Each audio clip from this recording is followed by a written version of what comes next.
林依晨最近参加导演明金城的婚礼，意外跟张天林同框，也勾起粉丝当年对《我的秘密花园》的回忆。而她最近主演《小女花不弃》，剧情热播当中，其中有段幕后花絮曝光，林依晨因为情绪激动，弄到烛火，差点烧到床上的帘子。小女花不弃幕后花絮，谁都可以，为什么偏偏是你？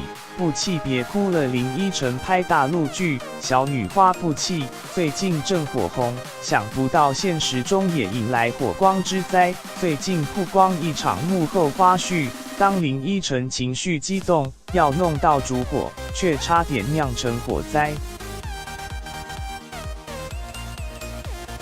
小女花不弃幕后花絮，停！快快快，要往那边是不是接连2次？因为推倒烛火弄错边，险些烧了布景，还好工作人员赶紧救火。另外，她最近也参加导演明金城的婚礼，跟昔日搭档张天林同框。俏皮手势拍合照，林依晨、张天林16年前合作偶像剧《我的秘密花园》，合照曝光，勾起粉丝回忆。偶像剧《我的秘密花园》，我的秘密花园，我没有零钱耶，你有没有？多谢2位善良的大哥。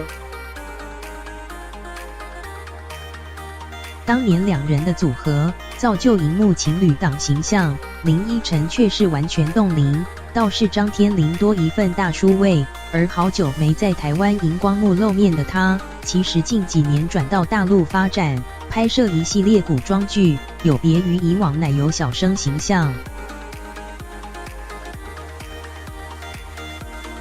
大陆剧《双世宠妃》，双世宠妃这瓶子虽然看起来平淡无奇，但是瓶中的一体有鬼面血灵的虫卵演起反派形象截然不同。张天林进军大陆，拓展事业版图，不只抛开偶像包袱，更让粉丝看见他不同层次的演技。